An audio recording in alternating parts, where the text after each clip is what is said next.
For over 60 years, one question has followed Ann-Margret. What really happened with Elvis? Their on-screen chemistry in Viva Las Vegas was legendary, sparking a real-life affair that captivated the world. But now, at 84 years old, Ann-Margret is opening up like never before. And the story she wants the world to remember isn't the one everyone expects. Her great confession is not some long-lost detail about the king, but the quiet, profound truth she has lived for over half a century. The greatest love of her life wasn't the passionate, year-long affair, but a deep, steady devotion that lasted 50 years and defined her very existence. This is the story she wants the world to finally understand. Be sure to subscribe and hit the notification bell for more stories that reveal the truth behind the legends. When Ann-Margret was cast opposite Elvis Presley in 1964's Viva Las Vegas, the sparks were immediate. She was the fiery, red-headed dynamo, and he was the undisputed king of rock and roll. From their very first meeting on a soundstage, they both described a jolt of electricity passing between them. Ann-Margret later recalled that she wasn't intimidated by his fame. She just saw another performer, a man who, like her, could be shy on the outside but was totally unbridled within. Their shared passions lit a fire that blurred the lines between the movie set and real life. They loved motorcycles, music, and truly understood the pressures of fame. For about a year, they were inseparable and the press couldn't get enough. Ann-Margret said of their bond, "We were indeed soulmates. Our relationship was very strong and very serious and very real." Elvis trusted her, and she, in turn, fiercely protected his memory for decades, refusing to cash in on that trust by revealing intimate details. But this cinematic romance was destined to end. Elvis was already committed to Priscilla Beaulieu, a promise he had made years earlier. Ann-Margret has said that Elvis was always honest with her, but powerful forces in his life, including his manager, made a future together impossible. The affair ended, and though it was a painful time for her, it set the stage for a new chapter. On May 1st, 1967, Elvis married Priscilla in Las Vegas.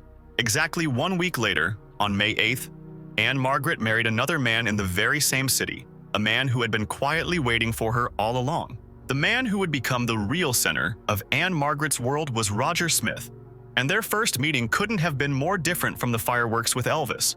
It was 1961, and she was a rising starlet who had just filmed Pocketful of Miracles. He was the handsome, established star of the hit TV series 77 Sunset Strip. Smith would later say that most women in Hollywood fell all over him, but Ann-Margret was different. She was reserved, almost distant, and only spoke when spoken to. He was immediately impressed. They didn't see each other again for 5 years. By the time their paths recrossed, a lot had changed. Ann-Margret's career was on fire, and Roger Smith was separated from his first wife, actress Victoria Shaw, with whom he had 3 children. This time, the spark caught. Smith invited her to see him perform at a nightclub, which led to dinner, and then a ride in his private plane. For Ann-Margret, something just clicked. Away from the tabloid frenzy that had surrounded her and Elvis, this felt different. It felt real, and most importantly, it felt safe.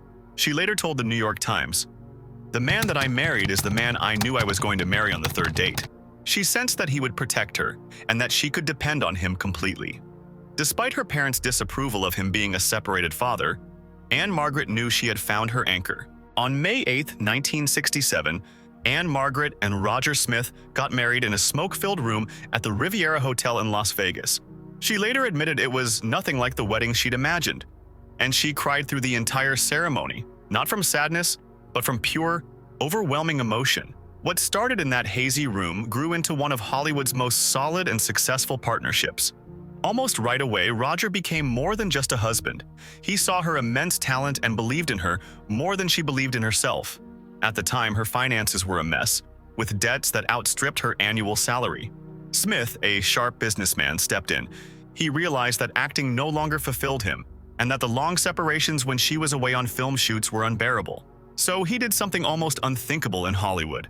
He decided to give up his own acting career to become her full-time manager. He told a magazine, "Once I found Ann-Margret, I couldn't stand to be without her, and surprisingly, she couldn't stand to be without me. Together, they were a force." He produced her TV specials and guided her towards serious roles that would prove her dramatic chops. Under his management, she shed the Sex Kitten label and earned Academy Award nominations for Carnal Knowledge in 1971 and Tommy in 1975. She didn't have to choose between love and Hollywood.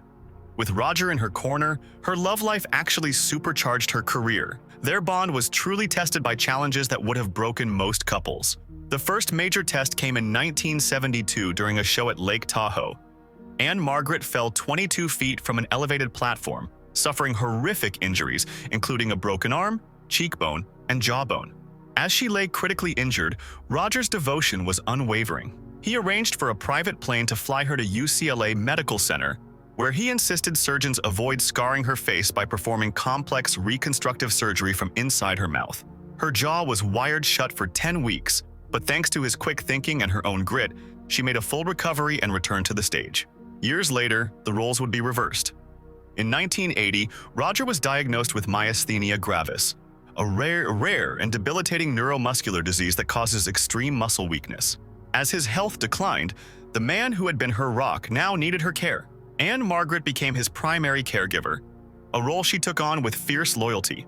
The disease eventually went into remission, but his health remained fragile for the rest of his life, and he later developed Parkinson's disease.